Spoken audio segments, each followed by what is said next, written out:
I'm gonna be 100% honest with y'all, all right? I love my husband. Like, I love that man to death. I love our relationship. I love what we have built together. I love being his wife. But if anything were to ever happen where we weren't together anymore, I would definitely not do this marriage shit again. I don't think people really understand the effort that goes into having a successful marriage. First at 11, deadly domestic violence taking the life of a loving mother just hours before her divorce hearing. Good evening and welcome to 7 Action News at 11. I'm Carolyn Clifford. And I'm Mike Duffy. Andricka McIntosh was shot and killed outside her home on Detroit's east side Friday morning. Police say when they arrived, her husband was standing over her with a gun in his hand. If you try to leave me, I'll kill you. These words are dismissed as empty threats thousands of times each day across America, until they aren't. For Andricka Sims McIntosh, they became her reality on a summer morning in Detroit as she backed her car out of the driveway, her mind focused on the courthouse where, in just hours, she would finally gain her freedom. After 13 years of marriage, today was divorce day. Welcome to Shadows of Crime. If you're new here, hit that subscribe button to join our community as we explore cases that demand attention. The sound of rapid footsteps broke the morning quiet. Andricka's head snapped toward the noise. A figure emerged from behind a parked car. Brian, her soon-to-be ex-husband. Their eyes locked for just a moment. In his hand gleamed something metallic catching the morning light. Instinct took over. Andricka abandoned her vehicle, her body propelling forward in a desperate sprint down the street. Her heartbeat thundered in her ears as she ran, each footfall carrying her toward what she hoped was safety. Behind her, Brian closed the distance with determined strides. Neighbors peered through windows, some reaching for phones. One dialed 911, voice shaking. "There's a woman running. A man is chasing her. I think he has a gun." Just the night before, Andricka's sister Kanisha had received disturbing calls. Brian's voice had been cold, calculated. "If she doesn't answer my calls, I'll blow her head off." Words that would prove to be more than empty threats. As a mother of 7, Andricka had spent her life protecting others. Her career in law enforcement and later as a TSA agent reflected her commitment to safety and security. But who would protect her now, when she needed it most? The construction site at the end of the block offered no shelter as Andricka frantically searched for escape. Her breathing came in ragged gasps. The sound of police sirens wailed in the distance, growing louder with each passing second. But would they arrive in time? Brian raised his arm, his finger tensing on the trigger. The first shot shattered the morning stillness. What happened in those final moments on that Detroit street? How did a woman who dedicated her life to protecting others end up with no protection when she needed it most? And how could the system fail so completely that a mother of 7 would lose her life just hours before she was set to gain her freedom? If you've ever witnessed domestic violence in your community, drop a comment below letting me know where you're watching from today. Your experiences matter, and together we can shed light on these hidden dangers. The story of Andricka Sims McIntosh is not just about a murder. It's about a system that fails to protect those trying to escape. It's about warning signs ignored and threats that should have been taken seriously. And it all began with a divorce hearing that Andricka would never make it to. Detroit, Michigan, a city known for its resilience and strength, was where Andricka Sims was born in 1988. Growing up in the Motor City shaped her character, instilling in her the grit and determination that would define her 35 years of life. Those who knew her best described Andricka with phrases like a heart of gold and a good-hearted person, simple words that captured the essence of a woman whose warmth touched everyone around her. Family formed the cornerstone of Andricka's world. As a young woman, she built connections that would sustain her through life's challenges. Her sisters, Kanisha Williams and Tanika Collier, weren't just siblings, but confidants and pillars of support in a tight-knit family structure that valued loyalty above all else. Andricka's professional path revealed her commitment to public service. She began her career in law enforcement, working as a sheriff's deputy and later as a police officer. The irony of her eventual fate, dying at the hands of violence, she had once sworn to protect others from, adds a layer of tragedy to her story. Most recently, Andricka had transitioned to working as a Transportation Security Administration agent, continuing her dedication to keeping others safe. She always wanted to help people, Kanisha recalled during an interview after her sister's death. Even when she was little, she was the one breaking up fights in the neighborhood, telling everyone to get along. That's just who she was. But it was motherhood that truly defined Andricka's identity. With 7 children under her care, including an adopted nephew with special needs, her days were filled with the beautiful chaos that comes with a large family. Despite the demands of raising so many children, those who knew her marveled at how she managed it all with grace and patience. Her marriage to Brian McIntosh began like many others, with hope and promise. For 13 years they built a life together, creating a family that included 6 shared children. Their daughter Sania, 13 at the time of her mother's death, would later share memories that painted a picture of happier times. Summer days at Metro Beach Pool, family movie outings, and the simple joy of having a mother who prioritized creating memories with her children. "My mom loved to swim with us," Sania would later tell reporters, her voice small but steady. "She would get in the water even though she didn't always want to, just because it made us happy. That's the kind of mom she was." These glimpses into Andricka's life reveal a woman who found joy in simple pleasures, the laughter of her children, family gatherings, and the satisfaction of a job well done. Her home on Gunston Street in Detroit was more than just a house. It was a haven she had created for her family, a place where memories were built and dreams were nurtured. But beneath the surface of this seemingly ordinary life, tensions were building. The relationship between Andricka and Brian had begun to fracture, hairline cracks that would eventually split wide open. What started as typical marital disagreements gradually transformed into something more concerning. Friends noticed changes in Andricka's demeanor. She became more guarded about her home life, deflecting questions with practiced smiles. She began making subtle comments about "when things get better" and "after I figure some things out." These were the quiet indicators of a woman planning her exit. By early 2023, Andricka had made the difficult decision to end her marriage. For a mother of 7, this wasn't simply about walking away from a relationship. It was about reconstructing an entire life, about ensuring stability for her children while seeking safety for herself. She navigated the complex legal system, filing paperwork and attending preliminary hearings, all while maintaining her job and caring for her family. She was doing everything right, Tanaka would later say, wiping away tears during a television interview. She was following all the steps, doing it legally, trying to keep things civil for the kids. She didn't deserve what happened to her. Nobody does. The divorce proceedings were scheduled to move forward on August 4, 2023. Andricka had prepared meticulously, organizing childcare, requesting time off work, and gathering the necessary documentation. The date represented more than just a legal formality. It symbolized a new beginning, a chance to rebuild on her own terms. What Andricka couldn't have known was that as she prepared for a new chapter, Brian was making preparations of his own, ones that would ensure she never made it to the courthouse at all. As the household settled into sleep that night, the clock ticked toward a morning that would never deliver the fresh start Andricka had worked so hard to secure. Marriage is often compared to a dance, two people moving in harmony, adjusting to each other's rhythms. For Andricka and Brian McIntosh, that dance had grown increasingly discordant. What began as occasional missteps evolved into a performance where the partners moved with completely different music playing in their heads. The transformation wasn't sudden. Like water gradually eroding stone, the changes in their relationship accumulated over time. Friends who visited the McIntosh home noticed how Brian's voice would harden when addressing Andricka, how her shoulders would tense when he entered a room.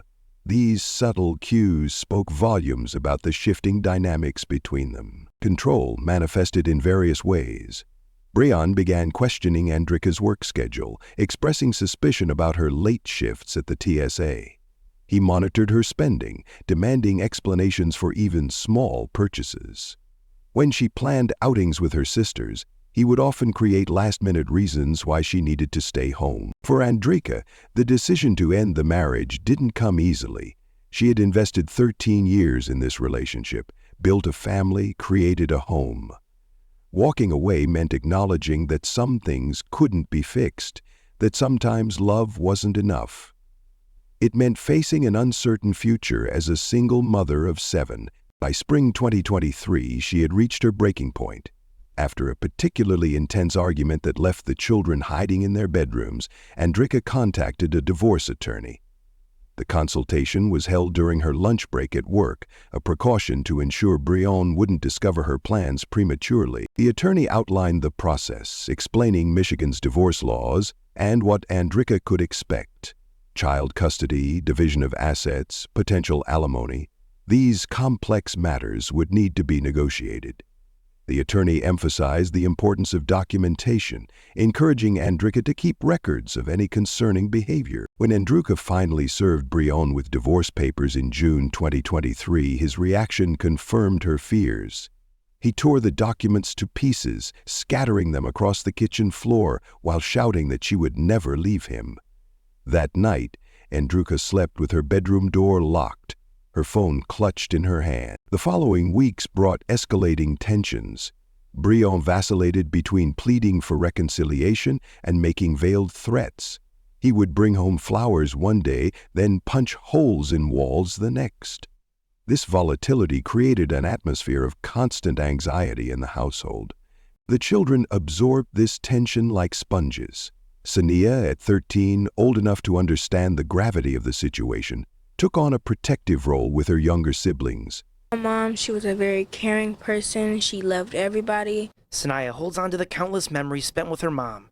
They were supposed to see Barbie together on Saturday and spent many summer days at Metro Beach Pool. All of my siblings was inside of the pool, and we all splashed at her to get in, and so she got in with us. As the divorce proceedings advanced, Andricka began making contingency plans. She gave spare house keys to her sister Kenisha, arranged emergency signals with neighbors, and started setting aside money in a separate account. These weren't the actions of someone being paranoid. They were the necessary precautions of a woman who recognized genuine danger. By late July, the court had scheduled a hearing for August 4th to address preliminary matters in the divorce. Andricka received notification and immediately requested the day off work. This hearing represented a crucial step forward, the first official acknowledgement that her marriage was ending. When Brian learned of the hearing date, something shifted in his demeanor. The explosive anger gave way to an unsettling calm. He stopped arguing, stopped pleading. To someone unfamiliar with the dynamics of domestic abuse, this might have seemed like acceptance. Andricka knew better. "He's planning something," she texted Kenisha 3 days before the hearing. "He's too quiet. I don't like it." That intuition, the instinctive understanding of the threat beneath the surface, would prove tragically accurate. As the hearing day approached, Brianne's apparent resignation was merely the eye of the storm, a deceptive stillness before violence would erupt with devastating force. The McIntosh children, caught in this emotional crossfire, continued their summer routines, unaware that their family was about to be shattered beyond repair. August 3rd, 2023 began like any other summer day in Detroit. The temperature climbed into the high 80s by mid-morning, the humidity wrapping around the city like a damp blanket. For Andricka, it was a day of preparation, both practical and psychological. For the court hearing that would take place the following morning, she dropped her younger children at her mother's house, explaining they would stay overnight to make her early morning departure easier. She didn't mention her deeper motivation, creating distance between her children and the growing tension at home. Sania, her 13-year-old, insisted on staying with her mother, displaying the protective instinct that had developed over recent months. Across town, Kenisha Williams was finishing her shift at work when her phone rang. Brianne's number flashed on the screen. She hesitated before answering, her finger hovering over the decline button. Something compelled her to take the call. "Where's your sister?" Brian demanded without preamble, his voice tight with barely controlled rage. "She's at work," Kenesha replied cautiously, though she knew Andricka had taken the afternoon off. "You're lying," he snapped. "Tell her to answer her phone. If she doesn't call me back in the next hour, I'll blow her head off." The line went dead. Kenesha immediately tried calling Andricka, her hands shaking so badly she had to redial twice. When Andricka finally answered, Kenesha relayed the threat, her voice urgent. "He's just trying to scare me," Andricka said, though the tremor in her voice betrayed her fear. "I'm not going to call him. That's what he wants." "This isn't like the other times," Kenesha insisted. "Something's different. Maybe you should call the police." "And tell them what? That my soon-to-be ex made a threat?" "They'll tell me they can't do anything until he actually does something." This exchange, this moment of terrible prescience, would haunt Kenesha in the months to come. Meanwhile, at the McIntosh home, Andricka moved through her evening routine with forced normalcy. She helped Sania with summer reading assignments, prepared a light dinner, and laid out documents for the hearing. When her phone buzzed with messages from Kenesha, she read them in the bathroom, away from Sania's observant eyes. What drives someone to transform threats into action? What pushes them over that final edge? Share your thoughts in the comments below.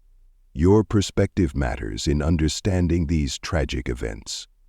As dawn approached, Andricka's alarm would soon signal the beginning of her final day, a day that should have marked her first step toward freedom. The morning air was already thick with humidity as Andricka stepped outside at 7:02 a.m.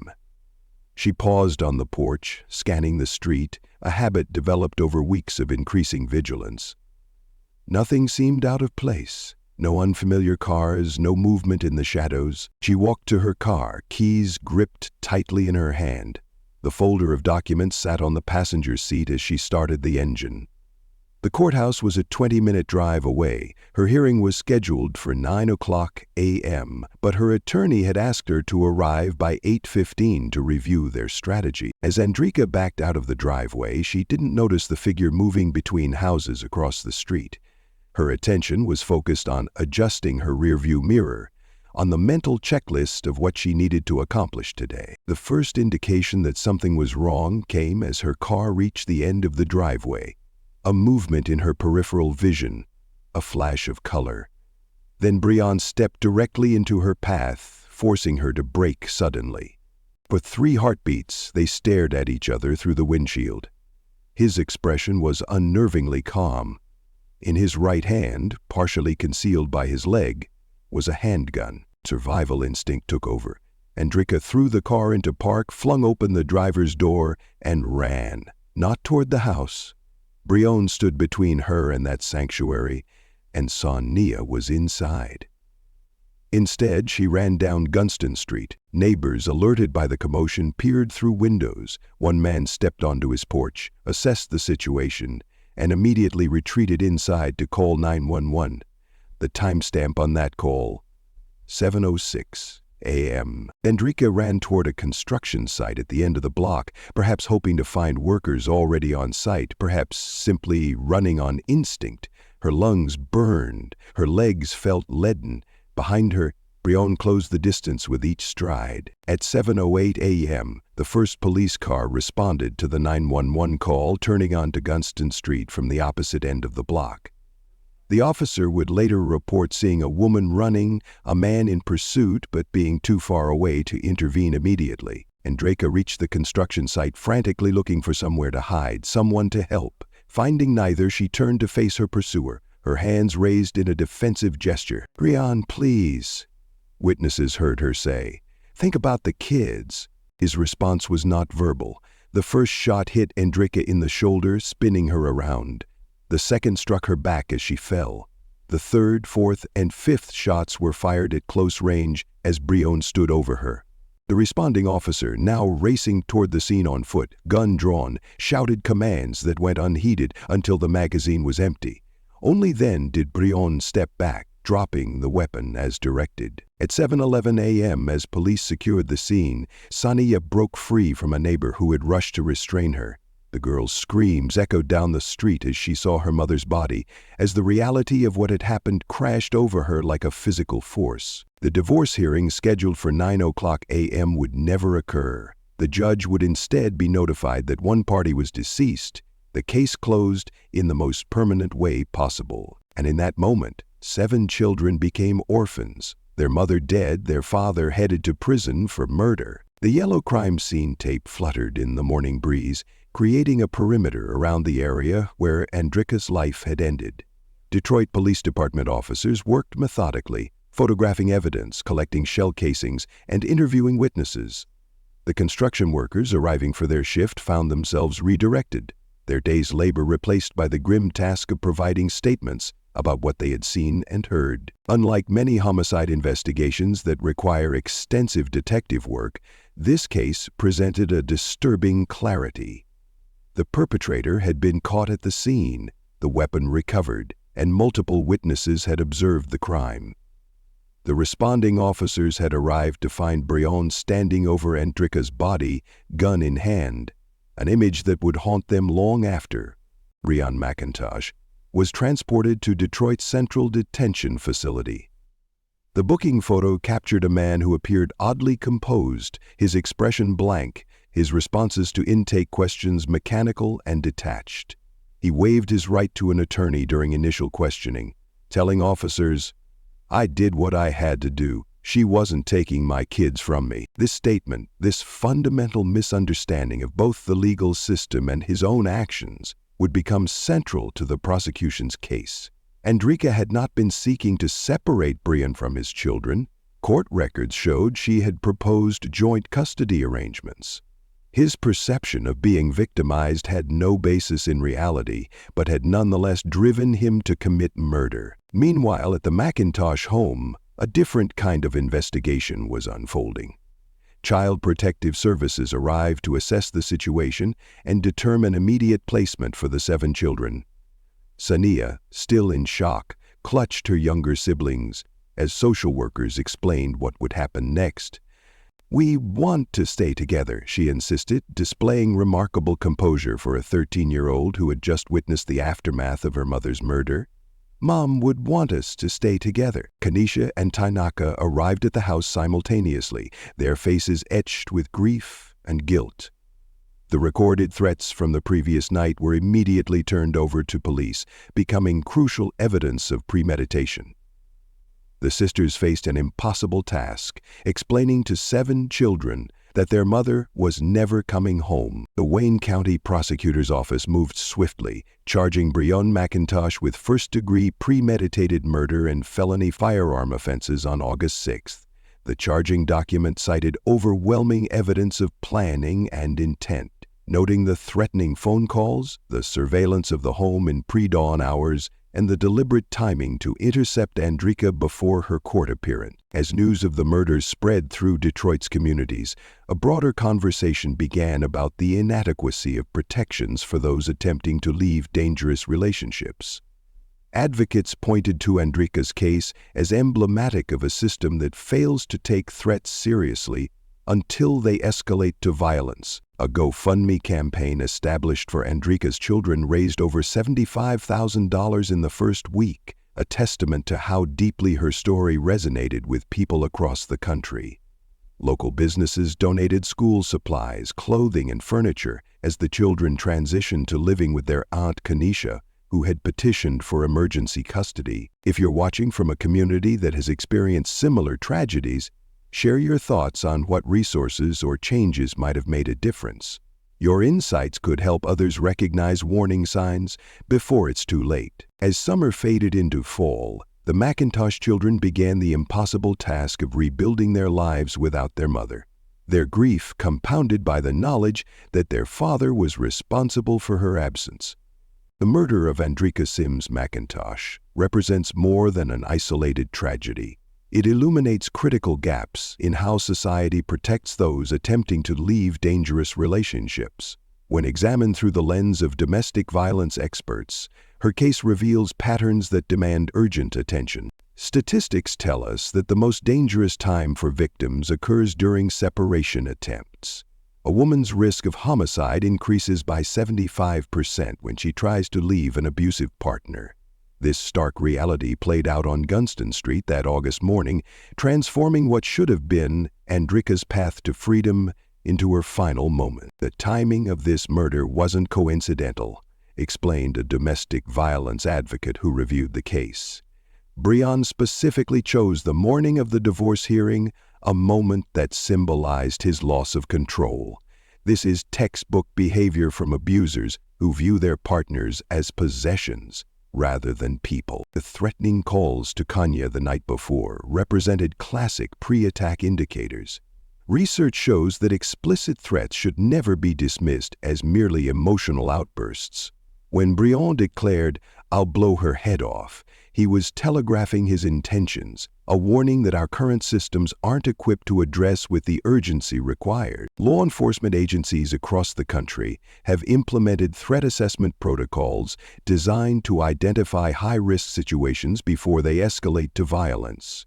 These tools examine factors like access to weapons, history of controlling behavior, and specific threats, all elements present in Andricka's case. Yet without proper implementation and resources, these assessments remain underutilized. We need to move beyond the idea that a threat isn't actionable until someone is physically harmed, noted a former prosecutor who specializes in domestic violence cases. Andricka's murder demonstrates how that approach fails victims. The evidence of danger was clear before the first shot was fired. Technology offers potential solutions. Several jurisdictions have implemented electronic monitoring for individuals who have made credible threats, creating virtual protection zones around potential victims. GPS-enabled panic buttons provide immediate location data to emergency responders. These innovations represent a shift toward prevention rather than response. For families experiencing warning signs similar to what Andricka faced, experts recommend creating detailed safety plans. These include identifying safe locations if immediate escape is necessary, establishing code words with trusted friends or family, preparing an emergency bag with essential documents and supplies, documenting all threats and concerning behavior, varying daily routines to become less predictable. The legal system itself requires transformation. Expedited hearings for protection orders, specialized domestic violence courts, and better coordination between civil and criminal proceedings could create more effective shields for those at risk. Perhaps the most powerful prevention tool remains community awareness. Neighbors who recognize warning signs, employers who understand the dangers of separation periods, and friends who take threats seriously form a network of protection that institutional responses alone cannot provide. Andricka's story serves as both warning and call to action, a reminder that domestic violence homicides don't simply happen. They build through escalating patterns that, once recognized, create opportunities for intervention before it's too late. That legacy has taken tangible form. The Andricka Sims McIntosh Foundation, established by her sisters, now provides emergency housing for individuals fleeing dangerous relationships. Local law enforcement has implemented enhanced threat assessment protocols for domestic violence calls. A bill bearing her name has been introduced in the Michigan legislature, aimed at strengthening protections during divorce proceedings. The 7 children Andricka left behind continue to navigate life without their mother. They live with Kanisha, who transformed her home to accommodate this suddenly expanded family. The oldest has become an advocate, speaking at high schools about recognizing relationship warning signs. The youngest, too small to fully comprehend what happened, still asks when mom is coming home. Perhaps the most powerful part of Andricka's legacy lies in the conversations her story has sparked, in living rooms, in classrooms, in police stations, and in courthouses. Her name has become shorthand for the urgent need to take threats seriously, to believe victims, and to act before warning signs escalate to tragedy. If you're watching this and recognize these patterns in your own relationship or in someone you love, please don't wait, Kanisha urged in her final interview. The help Andricka couldn't find is available. Reach out. Stay safe Be the survivor my sister didn't get the chance to become. If this story moved you, please hit the like button and subscribe to Shadows of Crime for more important stories that need to be told. Have you or someone you know experienced a situation where authorities could have done more? Share your thoughts below.